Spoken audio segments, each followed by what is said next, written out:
자, 여러분 벌써 시간이 이렇게 됐는데 우리 진도는 지금 계획대로 마치질 못했어요. 좀 세세하게 이 조사론이 무거운 과목이다 보니까 좀 철저하게 진행하느라고 그랬고 오늘 한 시간을 열심히 달려보고요. 나머지 부분에 대해서는 또 시간을 제가 만들어 보겠습니다. 그래서 또 강의를 진행을 할 테니까 여러분들 양해를 미리 좀 구하겠습니다. 알았죠? 다시 얘기하지만 우리 강의 그다음에 우리 교재만 믿으시고 시험 준비하시면 아주 완벽을 넘어선 완벽이 되어진다는 거 여러분 믿으시고 같이 함께 해주십시오. 자, 봤더니 조사 설계와 조사 유형 문제가 나옵니다. 재밌는 게요. 지금 보면 조사 설계, 지금 우린 뭐 공부한 거죠? 지금까지 조사 문제 설정 끝났고 이제 가설 설정까지 끝난 거예요. 그러면서 이제 조사 설계에 들어갔어요. 자, 시험에 자꾸 등장하고 있는 것이 조사 설계가 도대체 뭐냐를 묻는 문제가 자꾸 나옵니다. 여기 봤더니 조사 문제에 대한 해답 또는 가설의 규명을 어떻게 할 것인가에 대한 뭐라고? 계획이다, 계획. 그죠? 아니 제대로 계획 세워놓고서 진행을 해야 최대한의 시행착오를 줄일 수 있을 거 아니에요. 그죠? 조사 문제에 대한 해답을 얻기 위해서 조사 대상을 선정하는 조사 대상 변수들의 논리적 구조를 결정한 시험 문제 이렇게 나왔다. 이렇게 가설 설정에서 일반화 이르기까지 필요한 재반 활동에 대해서 역시 계획을 세우는 거다. 조사 설계의 개념을 묻는 문제가 이렇게 출제가 됐었다. 목적 읽어보시고 자 진짜 핵심은 요거다. 조사 설계에 포함되어야 될 내용들. 변수의 개념 정의와 측정 방법, 구체적인 자료 수집 방법들, 모집단, 표본의 수, 표본 수가 표본의 크기 얘기하는 거예요. 그다음 표집 방법, 이제 확률 표집, 비확률 표집 공부할 겁니다. 자, 그다음에 설문지, 이걸 다른 말로 질문지라고 하죠. 신뢰도와 타당도 검증 방법, 이게 시험에 나왔던 지문들이에요, 전부 다. 이 타당도와 신뢰도라고 하는 것은 척도가 모이면 뭐가 된다고요? 설문지 된다 그랬죠. 그래서 타당도와 신뢰도는 척도가 갖춰야 될 두 가지 속성입니다. 우리 한번 볼까요? 척도가 있습니다. 이 얘기 좀 잠깐 하고 가요. 척도를 다른 말로 측정 도구. 다시 한번 뭐라고요? 시험에 나올 때는 측정 도구로 출제가 된다. 자, 이 척도가 갖춰야 될 성질은 크게 두 가지, 타당도와 신뢰도를 갖춰야 된다. 척도는 뭐하고 뭘 갖춰야 된다고요? 타당도, 신뢰도. 그럼 타당도란 건 뭘까요? 타당도는 그렇죠. 정확성과 관련되어져 있는 거예요. 다시 얘기한다면 그 척도가 측정하려고 하는 것을, 즉 측정의 대상을 제대로, 시험에 나올 때도 이 표현이 등장합니다. 제대로 또는 정확히 측정하고 있는 정도. 무슨 말인지 되세요? 제대로 측정하느냐 또는 정확히 측정하느냐, 그 정도를 뭐라고 하더라? 타당도라고 하더라. 신뢰도는 정확히 측정하는 것도 좋은데 이게 여러 번 반복해서 측정해도 계속 똑같은 값을 내주느냐. 자, 이걸 예측성이라고 얘기해요. 정확성, 예측성 또는 일관성이라고 얘기하죠. 반복해서 측정해도 계속 같은 값을 내줘야 돼요. 자, 저 잠깐 볼게요. 시험에 자주 나오는 예문이 체중계가 시험 문제 나옵니다. 체중계가 있어요. 체중계. 자, 제 몸무게가 얼마로 보이십니까? 좋게 말할 때 좋게 말하세요. 알았죠? 예, 몸무게 얼마? 빨리. 오케이. 제 몸무게는 75kg입니다. 예. 저 왜 웃죠? 웃는 사람 누구였죠? 말도 안 된다고요? 예. 제 실제 몸무게는 75kg입니다. 예. 상반신 빼고 자, 그래서 자 75kg인데 이 코로나 때문에 확진자가 돼갖고 제가 진짜 2년 동안 확진자 됐어요. 그게 75kg입니다. 예. 근데 자 보면 체중계는 몸무게를 측정하기 위한 측정 도구예요. 내가 이 측정 도구인 체중계 딱 하고 올라탔어요. 올라탔더니 이 체중계가 80kg를 가리키고 있어요. 무슨 도가 없는 거죠 지금? 그게 뭐라고? 타당도가 없는 거예요. 그 체중계가 뭐가 없다고? 타당도가 없는 거예요. 여러분 먼저 머릿속에 기억해야 될 게, 다시 한번 타당도, 신뢰도는 어디서 쓰는 용어예요? 척도에서 쓰는 거예요. 척도나 또는 척도를 하기 위한 측정이라고 하는 행위에서만 타당도, 신뢰도란 말을 쓰는 거예요. 이해됐죠? 체중계 올라탔더니 이 체중계가 난 원래 내 몸무게 찬값이 75kg인데 80kg 가리켜 주고 있어.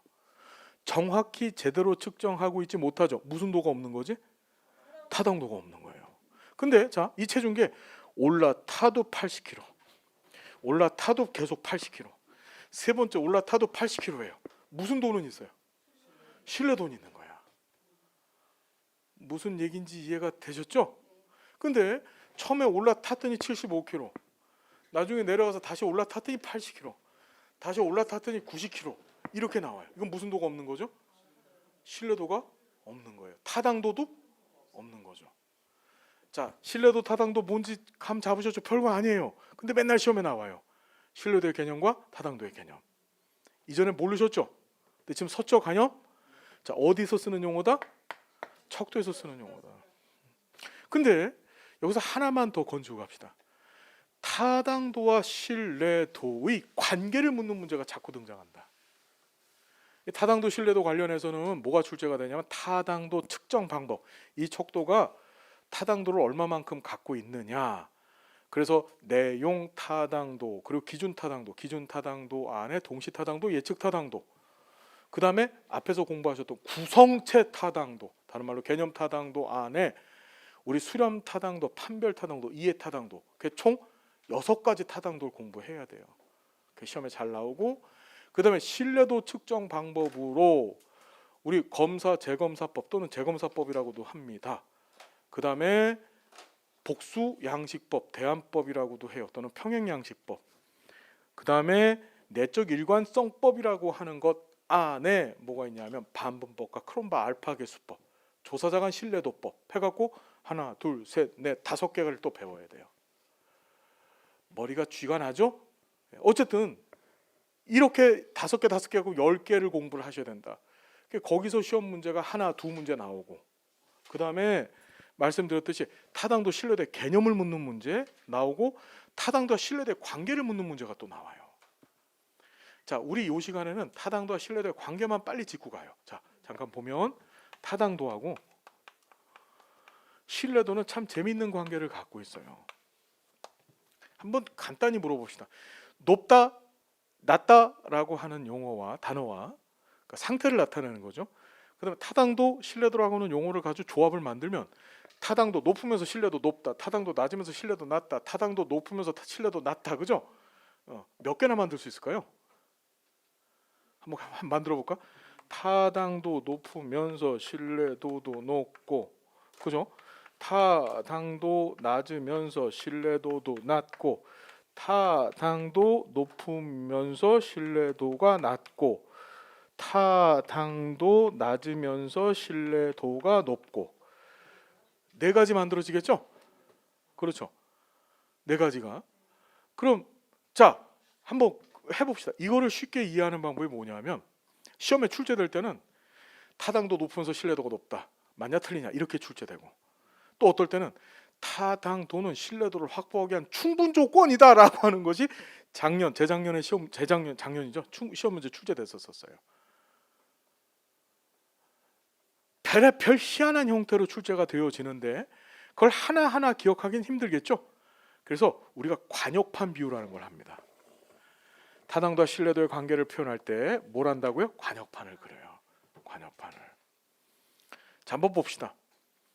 관역판에다가 내가 화살을 5발을 쏜다 라고 했었을 때, 자, 타당도가 높다는 얘기는 제대로 쏜다, 정확히 쏜다 의미를 얘기하는 거예요. 그죠? 그럼 관역판에다가 제대로 쏘고 정확히 쏜다는 얘기는 어디다 쏘는 거예요? 가운데다 쏘는 거죠. 가운데다가. 그죠? 그 다음에 자, 신뢰도가 높다라고 하는 얘기는 5방을 쏜 게 다 한 지점 안에 다닥다닥 꽂히면, 같은 값을 계속 내주면 그게 신뢰도가 높은 거죠. 자, 우리 한번 그림을 그려봅시다. 첫 번째 케이스예요. 타당도 높으면서 신뢰도가 높다 그랬습니다. 이걸 그림으로 그리면 5방을 쏘는 건데, 5방을 쏘면 타당도가 높기 때문에 가운데 꽂히는 거고, 신뢰도가 높기 때문에 다 한 지점 안에 꽂히는 거죠. 그러니까 땅 이렇게 되면 이게 타당도 높으면서 신뢰도 높은 케이스예요. 자, 두 번째, 타당도 낮으면서 신뢰도가 낮아요. 이건 어떻게 그릴까요? 그렇죠. 타당도가 낮기 때문에 가운데 꽂히지도 못하고, 그 다음에 신뢰도가 낮기 때문에 흩어져야 되겠죠. 그러니까 5방을 쏘면 땅땅땅땅땅 이렇게 되는 거야. 그죠? 자, 세 번째 케이스인데 타당도 높으면서 신뢰도는 낮아요. 타당도 높으면서 신뢰도는 낮아요. 이건 어떻게 그릴까요? 타당도 높다는 소리는 아니 밑에 거부터 해봅시다. 밑에 게 더 쉬울 것 같아요. 이거 왜 지웠지? 타당도 낮으면서 신뢰도가 높아요. 이건 뭘까요?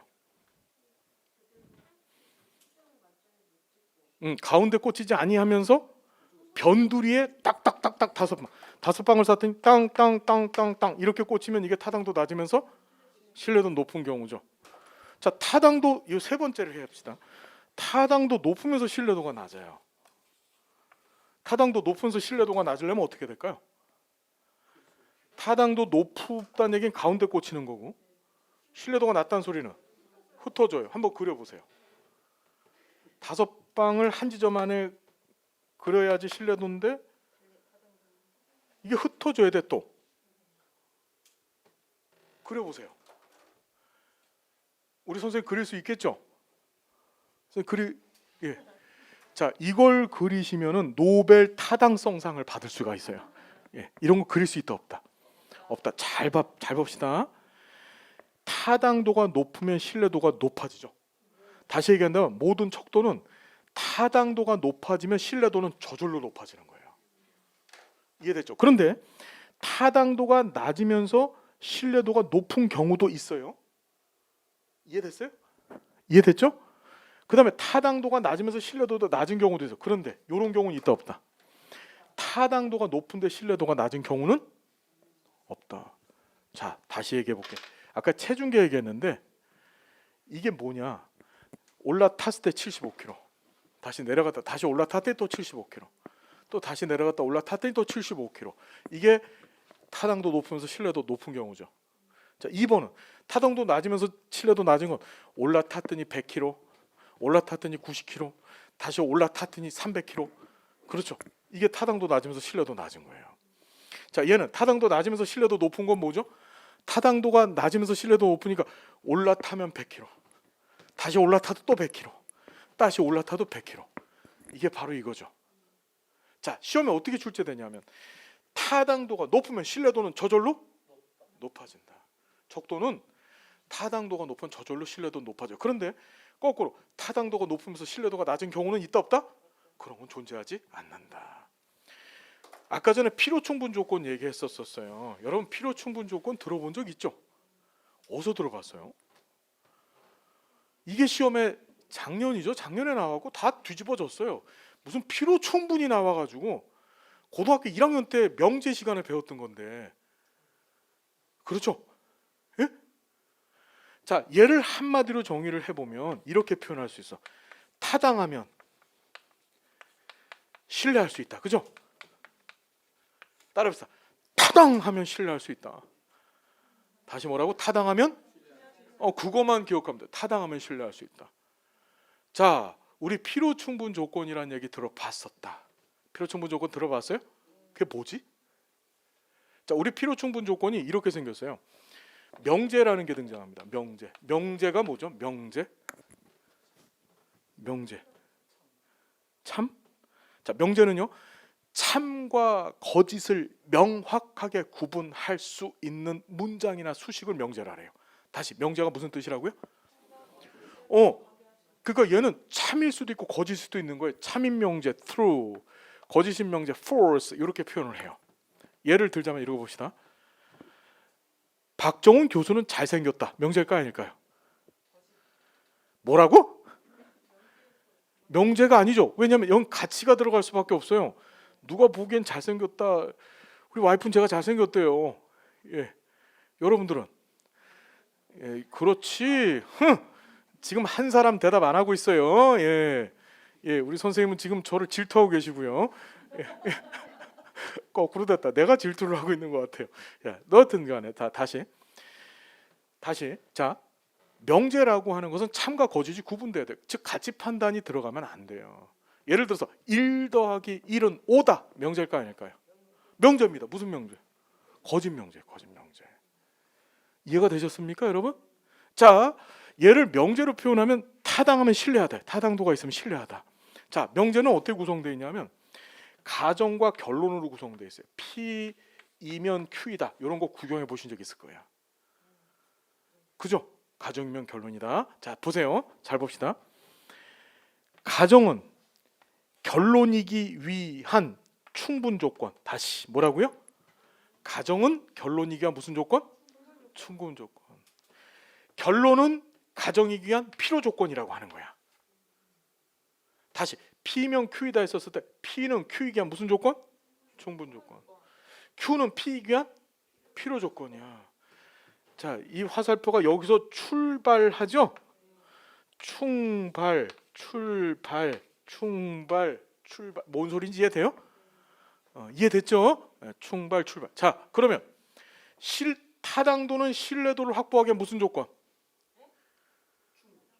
그렇지. 타당하면 신뢰하다니까 타당도는 신뢰도를 확보하기 위한 충분 조건. 오케이? 이게 시험에 나왔다. 신뢰도는 타당도를 확보하기 위한 무슨 조건? 필요 조건. 오케이. 어렵지 않죠? 그 머릿속에 기억. 타당하면 신뢰하다. 오케이? 다시 타당하면 신뢰할 수 있다. 신뢰하다. 그래서 타당도는 신뢰도를 확보하기 위한 충분 조건이고, 거꾸로 신뢰도는 타당도를 확보하기 위한 무슨 조건? 필요 조건이다. 그거 하나 기억해 두십시오. 알겠죠? 됐어요? 자, 보시면 조사 설계에 포함될 내용도 이런 것들이 들어가더라. 요거 전부 다 시험 문제 출제됐던 것들이다. 이게 지금까지 설계 포함될 내용 묻는 것이 2번 나왔다. 시험 문제.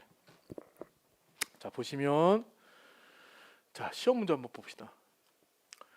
연구 문제의 의의와 조사의 필요성은 조사 설계, 이 사람이 뭘 넣냐면 문제에다가 반드시 자를 넣었어요. 반드시. 여러분, 이게 왜 이 문제를 냈냐 하면 이 사람이 출제한 거, 이 출제위원은 네가 논문을 써봤니 안 써봤니를 묻는 거예요. 우리 논문 쓸 때요, 연구 문제 의의와 조사의 필요성은 설계 단계에다 집어넣는 것이 아니라 조사 계획서라고 하는 걸 냅니다. 연구 계획서. 지도교수한테 연구 계획서 내죠. 그때 담기는 거예요. 이게 뭔 말인지 알겠어요?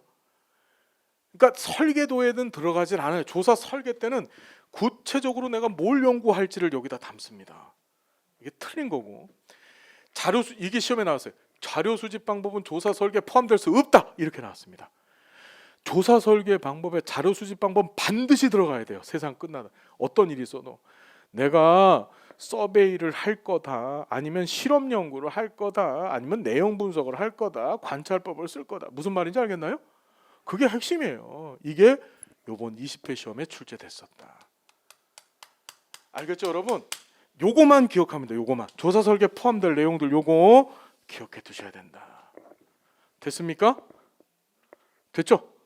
자, 그러면 이제 조사 설계에 대한 구체적인 내용들을 다뤄볼 건데 저를 잠깐 보겠습니다. 자, 조사 설계를 해야 돼요. 지금부터.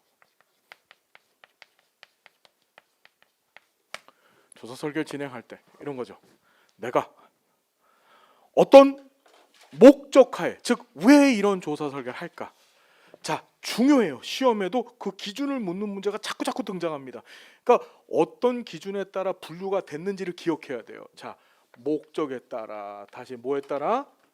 목적에 따라. 설계할 때 어떤 목적에 따라 연구할 건지를 정합니다. 저기 잠깐 볼게요. 목적에 따라 3가지 유형이 있다. 얘 봐봐요. 요번 20회 때도 나왔어요. 반드시 세상 결단 꼭 나온다. 얘는 반드시 죽었다 깨도 나온다. 자, 봤더니 첫 번째 탐색적 조사, 두 번째 기술적 조사, 세 번째 설명적 조사. 다시 한번. 목적에 따른 조사 유형이 총 몇 개? 3개. 자, 탐색 기술 설명 시작. 집에 가서 외울 생각 하지 말고 지금 입에 한번 붙이면 내 거 돼요. 탐색 기술 설명 시작. 자, 기술과 설명은 아까 들어봤었어요. 우리 뭐였죠? 조사의 네 가지 목적 기억납니까? 보고기술 설명 예측 기억나세요? 지금 이제 끄떡끄떡합니다. 그러면서 그때 제가 이게 2번 나온다는 얘기 했었었죠. 이게 2번 나오는 거예요 여기서. 기술과 설명이라고 하는 단어를 반드시 기억해 두셔야 된다. 자, 여기를 봤더니 탐색이라는 거 하는 것은 여기 보세요. 이걸 조사 전조사, 다시 뭐라고요? 여기서 전이 앞전자예요. 그래서 본격적인 조사를 수행하기 위해서 이 조사가 정말 타당한지 여부를 밝히기 위한 조사 방법이에요. 그거 사전조사라고도 보통 사전조사의 한 부류로 보면 되죠. 저 잠깐 볼게요. 다시 조사의 타당성 여부, 당장의 조사를 시행을 해야 될까 말아야 될까. 여러분 조사 아까 전에 얘기 들었지만 돈도 많이 들어가고 시간도 쏟아야 돼요. 근데 무턱대고서 내가 연구 문제 설정하고 가설 수립했다고 해서 조사에 확 들어가면 죽을 수가 있어요. 자칫하면. 예. 이해되시나요? 그래서 조사 전 조사, 다른 말로 영어로 이걸 파이럿 스터디라고도 얘기합니다. 무슨 스터디요? 여기 지금 저기 보면 exploratory research라고도 얘기하는데 이걸 파이럿 스터디라고 해요. 파이럿. 파이럿가 뭐죠, 여러분? 비행사죠, 비행사. 비행기를 타고 비행사가 하늘을 이렇게 날면 밑에를 봐요. 비행기를 타고서. 그럼 밑에가 세부적으로 보여요? 세부적으로 안 보이고 크게 윤곽 덩어리만 보이죠? 이해되죠? 무슨 얘기인지. 다시 얘기한다면 조사를 할지 말지에 대한 타당성 여부를 알아보기 위해서 대충 그 조사의 윤곽을 잡기 위해서 수행하는 조사예요. 그걸 무슨 조사? 여기 봐봐요. 그 탐색적 조사에는 3가지 방법이 있다. 첫 번째, 문헌조사. 다시 무슨 조사? 아니, 문헌조사가 무슨 뜻일까? 문헌조사가. 자, 뭐냐? 우리 논문을 쓸 때 맨 처음 하는 일이 뭐냐면 내가 연구 주제로 설정한 것과 비슷하거나 또는 같은 논문을 쓴 것들이 있어요. 그걸 도서관 가서 다 찾아갖고 와야 돼. 이놈이 이렇게 썼구나, 저놈이 이렇게 썼구나. 그죠? 이해됐나요? 그래서 앞으로 난 이렇게 표절해야지. 이렇게 해서 계획을 세워야 돼요. 표절 계획 해가지고 그래야지 나는 의과대학도 갈 수 있고 그래야지 나는 영부인도 될 수 있고 이렇게 계획을 세우는 거예요. 무슨 말인지 되셨죠? 그 계획을 세우는 거예요. 그런 거 계획 세우지 마세요, 여러분. 그래서 문헌조사는 이미 만들어진 선행 연구 자료들을 보는 거야. 야, 이거 하는데 돈이 이렇게 많이 들었네. 야, 이렇게 하는데 이거 시행착오가 이렇게 컸네. 야, 나는 이거 연구하지 말아야지. 그게 바로 문헌조사다. 자, 2번째, 경험자 또는 전문가 의견 조사라고 합니다. 다시 뭐라고 여러분? 경험자 또는 전문가의 의견 조사라고 얘기해요. 우리 논문을 쓸 때는 반드시 지도 교수가 배정이 돼요. 이 사람은 내가 연구하고자 하는 분야에 대한 지식이나 경험이 많은 사람이에요. 그 사람한테 물어보는 거야. 교수님, 제가 이번 연구를 하려고 합니다. 북한 김정은이 생각하는 사회복지 인식도 조사를 하려고 해요. 예. 그래서 저는 탈남을 하려고 합니다. 탈북이 아니고. 예. 그럼 교수님 뭐라고 할까요? 갔다 와. 그래. 갔다 와. 갔다 와. 가 그냥 이렇게만 올 수는 없어요. 예. 그래서 가. 이렇게만 얘기를 하실 겁니다. 그죠? 그걸 바로 뭐로? 경험자 또는 전문가 의견 조사라고 하더라. 마지막으로 특례 조사라고 합니다. 무슨 조사요? 특례 조사는 내가 연구하려고 하는 전체 모집단 중에서 아주 특이한 케이스 있죠? 이 조사를 대표해 줄 만한 특이한 케이스를 1-2개만 뽑아서 해보는 거예요. 그냥. 예? 예를 들어 지역아동센터 아동들의 만족도 조사를 내가 해보고 싶어. 근데 우리 지역의 지역아동센터 이용자들이 10,000명이야. 그럼 여기서 표본을 끄집어 내기 전에 그냥 1-2명만 특이한 애들 있잖아요. 걔네들 대상으로 조사를 해보는 걸 특례 조사라고 해요. 그러면 거기에 타당 여부가 나오겠죠. 할지 말지에 대한 가부가 나올 겁니다. 이해가 됐나요? 자, 시험 문제 나왔던 것이 탐색적 조사는 명확하게 가설을 수립할 필요가 있다 없다? 할 필요가 없다. 왜? 얘는 가설을 명확하게 수립할 필요가 없어요. 왜? 할지 말지를 정하는 연구이기 때문에 그냥 조사 주제만 설정하고, 그죠? 가설까지 갈 필요가 없습니다. 그냥 조사 주제만 설정한 다음에 할지 말지를 판단만 하면 돼요. 됐습니까? 자, 그 다음에 기술적 조사가 있습니다. 얘는 우리 앞에서 배웠죠. 있는 그대로의 사실을 연구하는 거라 그랬었습니다. 알고 있죠, 여러분? 사실을 있는 그대로 기술하는 거. 대표적인 게 통계 자료 조사하는 거예요. 이해가 되세요? 누가 언제 어디서 무엇을 어떻게까지 있는 내용을 그대로 있는 그대로 나열하는 것을 우리가 뭐라 그랬다? 기술적 조사라고 했다. 됐지요? 그럼 설명적 조사는 인과관계를 밝히는 거라고 했었습니다. 그죠? 왜 이런 일이 발생했지? 이 설명적 조사, 인과관계 규명, 여러분 저 좀 봐봐요. 인과관계를 규명하기 위해서 우리 사회복지조사론에서 만든 조사 방법이 뭐라 그랬죠? 실, 험, 설, 개. 아까 전에 했다. 그죠? 했잖아. 인과관계 내적 타당도 높은 연구는 뭐라고요? 실험 연계 실험 조사. 그렇죠. 일반화 외적 타당도 높은 연구가 서베이 기억나시죠? 그래서 설명적 조사는 주로 실험 설계 유형으로 진행이 되어져요. 인과관계를 밝히기 위해서. 그러니까 설명적 조사는 가설을 명확히 수립하고 그 조사를 시행을 해야 된다. 자, 얘는 목적에 따른 세 가지 유형. 다시 한번 목적에 따른 조사 유형이 몇 개? 세 개. 기억합시다. 뭐라고? 탐색, 기술, 설명. 탐색, 기술, 설명. 자, 우리 한번 보십시다. 탐색적 조사, 예비 조사다. 달리 보면 사전 조사라고도 하는데 조사 문제를 발견하거나 변수 규명, 가설 도출, 조사하려는 문제 핵심적인 요소가 뭔지를 확인하기 위해서 실시한다. 조사 전 조사, 조사 설계를 확정하고 본격적 조사 과정을 개시하기 전에 조사 설계 타당성 이거 해도 되냐 말아야 되냐, 그죠? 조사다. 따라서 명확한 연구 가설이나 조사 계획을 명확하게 완벽하게 수립할 필요는 얘는 있다 없다. 해다가 이 탐색적 조사 결과가 야 이거 조사하면 안 되겠다. 그러면 가설이고 뭐고 다 없애고 안 해야 돼요. 하지 말아야 되는 거예요, 얘는. 자, 일반적으로 조사 문제에 대한 사전 지식이 부족하거나 개념을 보다 분명히 하기 위해서 얘를 쓰더라. 종류가 문헌, 경험자 의견 조사를 다른 말로 전문가 의견 조사, 특례 조사하더라. 여기 봤더니 사전 조사한 유형, 소수 표본 추출해서 집중적으로 진행하는 거. 서울시 동작구 특성에 관한 조사를 위해서 이곳에 새로 이사 온 사람들만 대상으로 인터뷰를 합니다. 그러면 기존에 살고 있었던 사람들은 거기에 익숙해져 있기 때문에 특성을 얘기를 하기가 힘들어요. 근데 새로 이사 온 사람들은 이전하고 비교를 하면서 금방 눈에 확 띄겠죠. 이런 케이스들만 대상으로 특별하게 조사하는 걸 특례 조사라고 하더라. 알겠죠? 예. 자, 우리 시험 문제 한번 봅시다. 12회 때 나왔던 거야. 탐색 기술 설명적 조사는 조사의 목적에 따른 구분이다. 맞죠, 여러분? 연가설, 대립가설은 뭐에 따른 구분이다? 가설 검증. 가설 검증. 예. 이게 왜 생각을 해야지 문제가 나오지? 예. 툭툭 튀어나와야죠. 예? 됐죠? 그 다음에 탐색적 조사의 경우에도 명확한 가설과 구체적 조사 계획이 사전에 수립돼야 된다. 맞아요, 틀려요? 없다. 이런 가설과 조사 계획을 명확하게 수립해야 될 것. 얘네들은 그런 것이 필요하다. 얘네들은.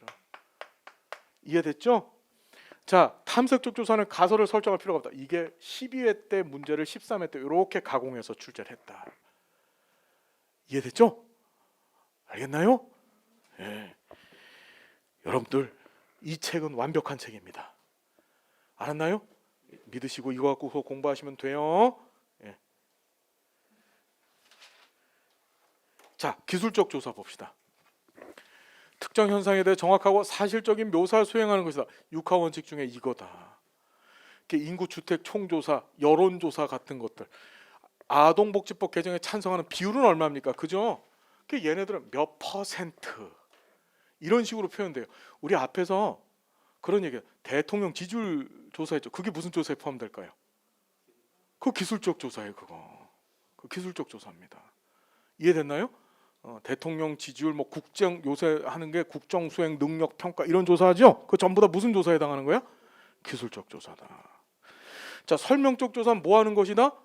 인과관계 규명해서 가설 검증하려고 하는 거다. 그래서 실험 조사가 대표적이다. 됐죠? 여기 봤더니 가족 내 영유아 수와 의료 지출은 어떤 관계를 가지는가 조사 문제가 나오는 거예요. 독립 변수가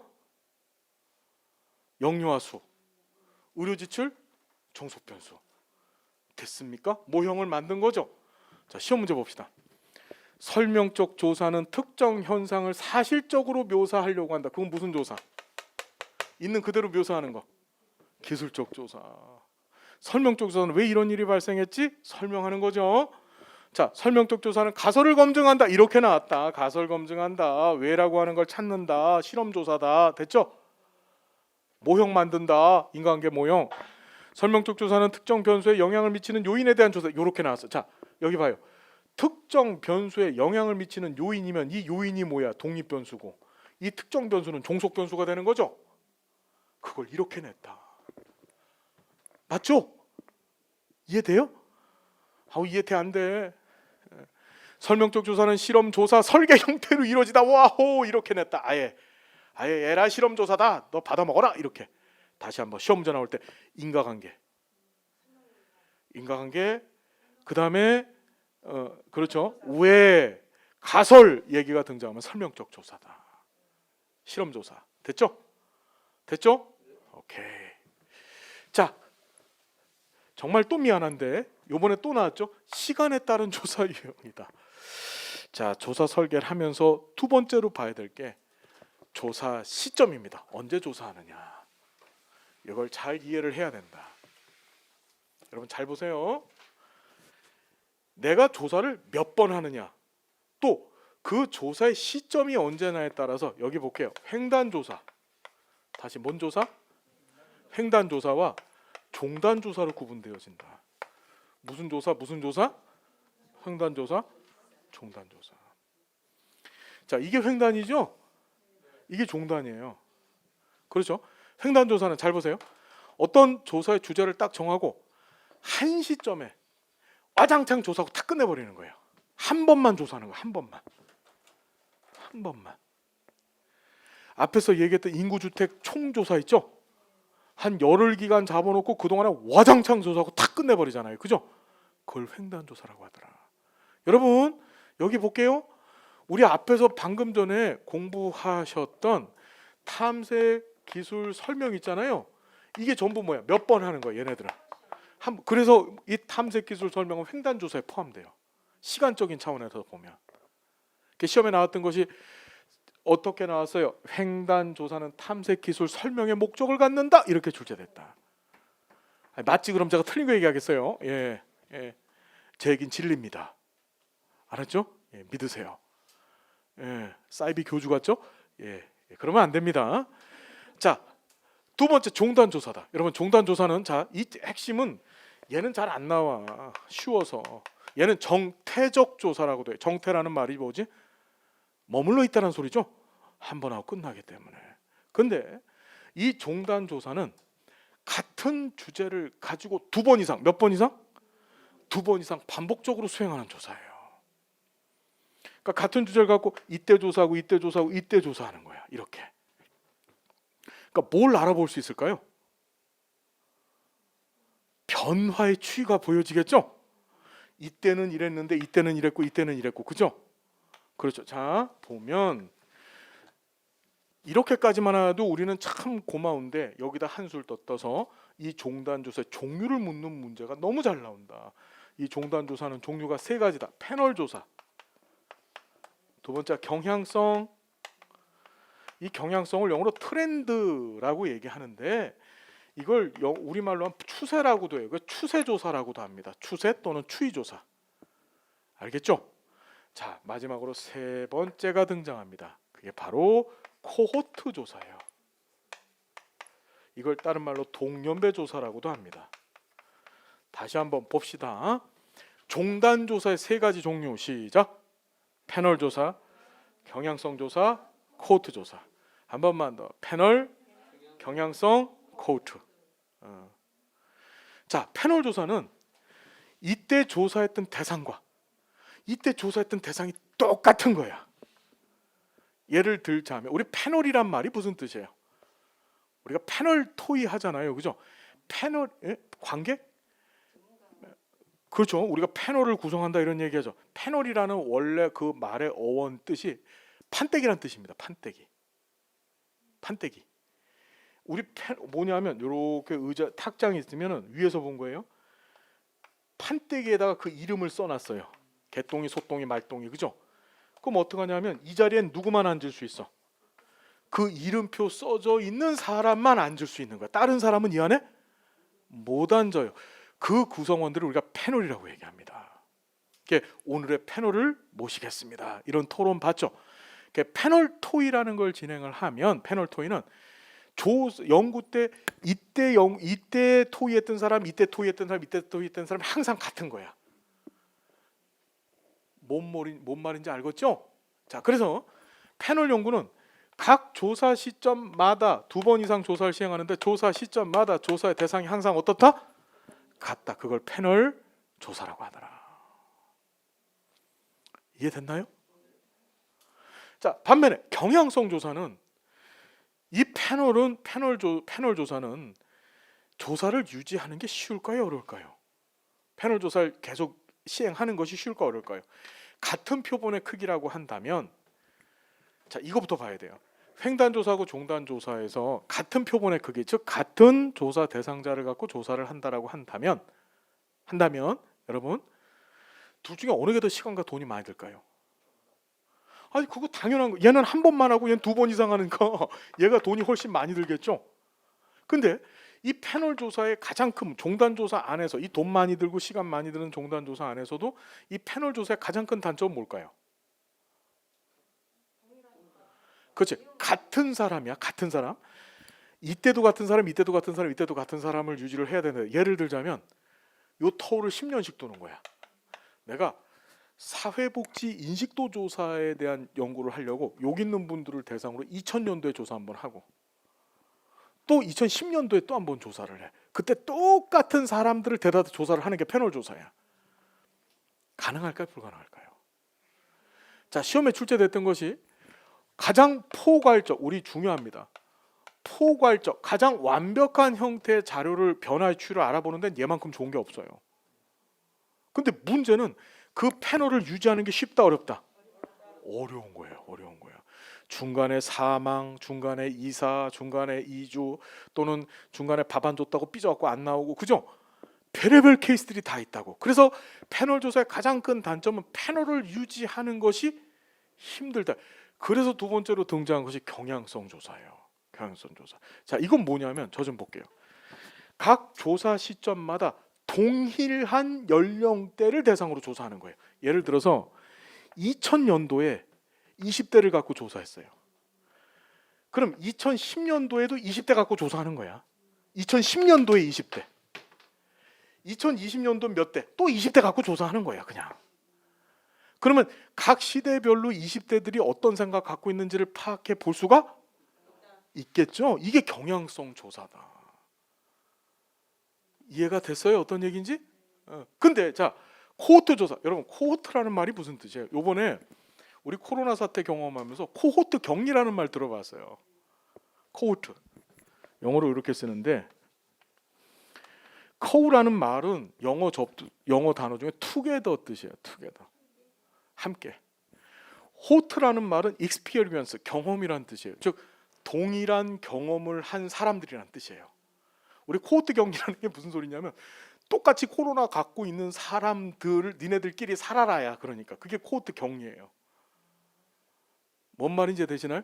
코호트란 뜻은 우리말로 직역을 하면 동년배, 즉 같은 시대에 살았던 사람들 이란 뜻이야.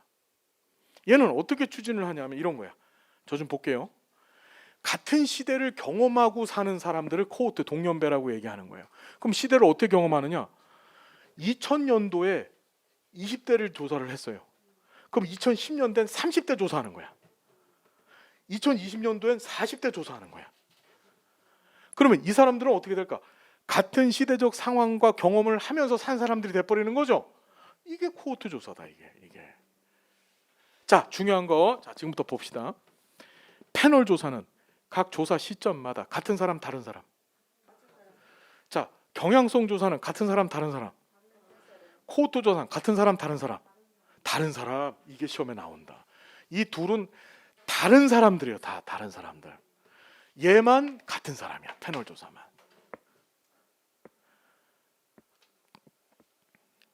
이해됐나요? 아, 재밌다, 그죠? 별거 아니더라. 이해는 되셨어요? 자, 여기 보면, 자, 종단 조사, 동태적 조사다. 왜 동태일까? 이게 움직일 동자입니다.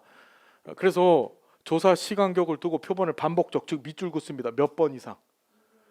그렇죠. 이 2번 할 수도 있고 10번 할 수도 있고 그래요. 그래서 일정 기간 동안 흐름에 따른 조사 대상이 밑줄 긋습니다. 변화 추이를 파악하는 데 유리하다. 자, 장기간에 걸쳐 반복적으로 조사함으로 횡단 조사에 비해서 비용이 많이 들어 비경제적이다. 그렇죠. 표본의 크기가 같다라고 하는 전제하에 얘는 한 번만 하고 얘는 2번 이상 하니까 당연히 돈과 시간이 많이 들어서 비경제적이다. 그런데 횡단 조사에 비해서 인과관계 검증에는 유리할 수가 있겠다. 그죠? 자, 양적 질적 연구에 모두 사용을 많이 합니다. 보시고 종류로는 3가지다. 죽어도 기억해야 된다. 죽어서 기억하면 안 되고요. 살아서 기억을 해주시고 여기 보시면 문제 봅시다. 종단도사는 어느 한 시점에서 다수의 분석 단위에 대한 자료를 수집한다. 한 시점에서 와장창 조사하는 건 무슨 조사? 횡단 조사. 종단 연구로는 특정 현상의 추이를 분석할 수 없다가 아니라 분석하는데 유리하다. 이 분석 알아보기 위해서 하는 거예요. 얘는 변화를 조사, 여기 봐요. 조사 범위에 따라 횡단 연구와 종단 연구, 요게 20회 시험에 나온 겁니다. 조사 범위에 따라 횡단 연구와 종단 연구로 나뉜다. 맞아요, 틀려요? 뭐에 따라? 시간에 따라. 범위에 따라서는 뭘까요? 조사 범위에 따라서는 앞에서 배웠잖아. 전수조사, 전체를 다 조사할 거냐, 아니면 일부만 뜯어서 공부하는, 조사하는 표본 조사할 거냐, 그거예요. 그러니까 무엇을 기준으로 해서 조사를 구분하냐가 자꾸 시험 문제 나와요. 그걸 명확히 하셔야 된다. 알겠죠? 자, 그 다음에 일정 주기별 인구 변화에 대한 조사는 경향 연구이다. 맞죠? 일정 주기별 인구 변화, 얘는 경향 연구라고 해도 되고, 또 추세 조사라고도 해도 되고, 뒤에 되면 코호트 조사 같은 것들도 변화를 알아보는 데는 써먹을 수 있는 거죠. 알겠죠, 여러분? 자, 경향성 조사부터 보겠습니다. 자, 봤더니 반복적인 조사 시 매 조사 시점마다 조사 주제는 동일하나 조사의 대상이 변한다. 특정 연령 집단의 주기별 조사, 여기 볼게요. 이런 거죠. 시대에 따라 20대 남성들의 사회복지 정책 인식도 조사할 때 7, 8, 9, 20대 다 20대들 갖고 조사하는 거예요. 그냥. 그게 무슨 조사? 경향성 조사다. 자, 패널 조사는 매 조사 시점마다 조사의 대상이 동일하다. 조사의 대상이 어떻다? 동일하다. 자, 그래서 이 패널 조사의 장점과 단점을 묻는 문제가 참 잘 나온다. 봤더니 패널 조사는 매 시점마다 동일인을 조사하니까 종단 조사에 비해서 시간적 변화에 대한, 잘 보세요. 포괄적 명확, 이렇게 기억하세요. 가장 완벽한 형태의 추이 변화 양태를 보는데 유리하다. 그걸 포괄적이라고 표현을 한 거예요. 자료 획득 가능하다. 됐죠, 여러분? 자, 그다음에 독립 변수의 시간적 구성, 내적 타당도 높일 수 있다고 얘기했습니다. 이건 몰라도 돼. 그냥 넘어가시고. 단점, 비경제성. 조사 대상에 대한 추적 관리에 소요되는 비용으로 다른 종단 조사에 비해서 비경제적이다. 그렇죠? 이걸 쫓아다녀야 돼요. 이걸 아주 그죠? 그다음에 패널 상실 효과라는 게 있습니다. 매 조사 시점마다 동일 대상인 패널 유지하는 것이 어렵다. 자, 뒤에 가시게 되면 내적 타당도 저해 요인 중에 이 패널 상실이라는 것이 있습니다. 얘가 내적 타당도가 확 떨어져요. 중간에 사망하고 안 온다고 참석 거부하고 이런 것들 있죠? 보시고 검사 효과, 성숙 효과, 패널 조건화가 있는데, 이 패널 상실, 검사 효과, 성숙 효과 3가지는 이게 내적 타당도 저해 요인이에요. 뒤에 있는 내용을 좀 이해해야 이걸 이해할 수 있습니다. 알았죠? 이건 이런 게 있다는 정도만 기억해 두고 가세요. 패널 조건화는 조사가 반복됨에 따라 패널이 연구자의 조사 의도를 파악하는 거야. 친해진 거야. 쉽게 얘기한다면. 똑같은 사람 대상으로 반복해서 조사를 하니까 조사 대상자가 친해져가지고 조사자하고 어이씨 쟤가 나한테 이런 걸 바라는구나. 내가 그런 답을 해줘야지 라고 응답해주는 일이 벌어져요. 그래서 어떻게 돼? 조사 결과를 왜곡시켜 다시 말하면 외적 타당도 떨어뜨려 버려요. 일반화시킬 수가 없는 일이 벌어지는 거예요. 자연적으로 벌어져야 되는데 그렇지 않고 자꾸 이상하게 의도적으로 조사자의 입맛에 맞는 응답을 자꾸 하려고 하는 거예요. 자, 동년배 조사. 코호트란 특정한 시기에 태어나 동일한 시점에 해서 이게 세대 조사라고 하는데 625 세대, 베이비붐 세대, X세대, 386 세대 뭐 이런 것들 있잖아요. 그 세대를 경험하면서 산 사람들입니다. 자, 베이비부머 세대 사회복지 인식도 전환을 파악하기 위해서 이들이 성년이 되는 후 10년마다 500명씩 표집 조사를 하는 거예요. 그래서 어떻게 진행하지? 이게 시험에 나왔던 건데 100명 지금 여기 한 것처럼 2000년대엔 20대, 2010년엔 30대, 20년 40대를 조사하는 거예요. 됐죠? 그걸 무슨 조사? 동년배 조사라고 하더라. 자, 시험 문제 볼게요. 기초연금의 노인 빈곤 감소 효과를 알아보기 위해서 동일한 노인을 동일한 노인이란 표현 등장했습니다. 그럼 벌써 무슨 조사?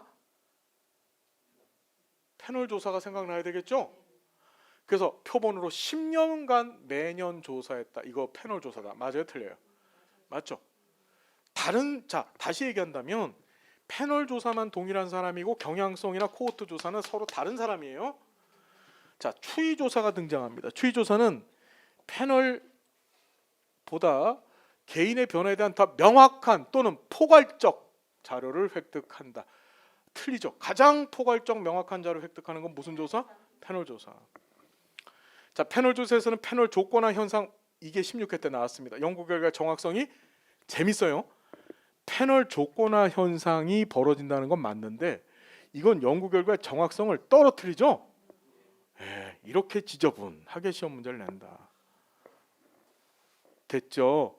여기 보면 1990년대와 2000년대 10대들의 직업 선호도 비교는 동료 집단 조사다. 자, 90년대 10대, 2000년대 10대를 조사를 했어요. 이건 동료 집단 조사가 아니라 그렇죠. 경향성 조사죠. 이걸 동료 집단 조사로 바꾸려면 어떻게 돼? 1990년대는 10대, 2000년대는 20대를 조사해야 되지. 그래야지 뭐가 되는 거야? 코호트 조사가 되는 거죠. 이해가 됐다. 할 수 있겠죠? 자, 유사종단 조사가 등장한다. 여러분 지금 공부한 것처럼 횡단조사, 종단조사가 있으면 횡단조사에 비해서 종단조사가 많이 비용도 들고 시간도 많이 들었어요. 그래서 이 종단조사하는 게 되게 힘들어요. 생각을 해봐요. 이게 여러 번 사람들 쫓아다니면서 조사하는 게 이게 쉽겠습니까? 그래서 횡단 조사를 가지고 종단 조사에서 얻을 수 있는 변화의 추이를 한번 찾아보자. 그래서 등장한 것이 바로 유사종단 조사다. 무슨 조사? 여러분, 이 유사종단 조사는 정확히 얘기하면 횡단 조사예요. 이게 성격은 횡단 조사입니다. 자, 뭐냐? 한 시점 안에서 한 번 조사를 시행하는데 이게 좀 봐요. 이렇게 조사합니다. 한 시점 안에 한꺼번에 10대, 20대, 30대, 40대, 50대를 한 시점에서 확 조사해 버리는 거야. 그냥 사회복지에 관한 인식도를 알아보기 위해서 10대들 대상으로 설문조사 20대, 30대, 40대, 50대를 한 시점에서 조사를 하면 대충 뭐가 나오겠어요? 시대별 사회복지에 대한 인식도 정도가 발견되어지겠죠? 그걸 뭐라고 했더라? 그걸 유사종단조사라고 하더라. 그럼 유사종단조사는 엄격히 얘기하면 무슨 조사에 포함되는 거예요? 횡단조사적 성격이 한 번 하니까. 그래서 특정 집단 변화에 대한 횡단조사다. 종단적 조사 실시 어려움을 감안해서 종단조사, 횡단조사를 결합했다. 됐죠? 주로 어떤 시점에서 조사가 이루어지지만 그 결과는 여러 시점에 걸쳐 반복적으로 조사한 것처럼 나타난다. 이게 시험에 나왔던 지문이에요. 이게 횡단조사를 실시하여 각 연령대별 10대, 20대, 30대를 한 시점 안에 와장창 의식조사를 해서 과거부터 오랜 의식의 변화를 추론해 볼 수가 있더라. 자, 순수조사, 응용조사 읽어보시고요. 됐나요? 그 다음에 조사 대상에 따라서 10회, 14회 때 그리고 이번 20회 때도 사실 나온 거죠. 대상에 따른 구분 전수조사, 표본조사다. 전수조사는 뭐야? everything 다 조사해버리는 거고. 그죠? 자, 시험 문제 한번 봅시다. 현장 연구조사라는 게 있습니다. 이 현장 연구조사 뒤에서 공부할 텐데 대표적인 질적조사입니다. 우리 저 장교양 기관 운영하시는 선생님 현지조사 받으시죠? 그게 현장 연구조사예요. 그게 현지조사가. 예. 그래서 모수를 추정하는 것을 목적으로 한다. 모수 추정하는 거는 모수를 뭘 통해서 추정해? 통계치를 통해서 추정하는 건 무슨 조사라 그랬어요? 아까 전에 표본 조사라 그랬죠. 그겁니다. 통계치를 통해서 모수를 추정하는 조사는 무슨 조사? 표본 조사다. 자, 여기 시험 14회 때 문제 봐요. 전수조사와 표본조사의 분류 기준은 표본 추출의 여부이다. 맞죠? 전수조사는 표본 추출 해야 안 해요? 안 합니다. 그렇죠? 그런데 표본조사는 표본 추출 해야 안 해요? 표본 추출의 똑같은 말은 표집이라 그랬다. 자, 개념적 정의, 조작적 정의 앞에서 잠깐 얘기했었습니다. 요 얘기는 우리 다음 시간부터 또 진행하겠습니다. 자, 우리 강의 들어주시는 선생님들, 우리 오늘 진도를 다 못 끝냈습니다. 조금 세세적으로 진행하려고 하다 보니까 이렇게 됐는데 다음에 또 시간을 만들어서 진행을 할 거고, 우리 2주 뒤에는 정책론 또 이렇게 재밌게 공부를 해볼 겁니다. 다시 얘기하지만 정책론과 얘가 이 조사론이 잘 끝나주면 그럼 우리 공부의 부담이 확 줄어듭니다. 알았죠? 달달 외운다 이런 어리석은 방법 선택하지 마시고 잘 이해해서 이것을 내가 실천 현장에서 사용할 수 있는, 그 다음에 나중에 학업을 또 진행할 때 사용할 수 있는 도구로 만들겠다는 각오를 갖고 여러분 체계적으로 잘 공부해 주시기 바랍니다. 자, 오늘 함께해서 너무나 반갑고요, 고맙고요. 또 우리 다른 현장이나 또는 강의나 그죠? 현장 강의나 또는 인터넷 강의를 통해서 여러분 다시 만나 뵙겠습니다. 믿으시고 함께해 주십시오. 자, 다음 시간 또 뵙겠습니다. 고맙습니다.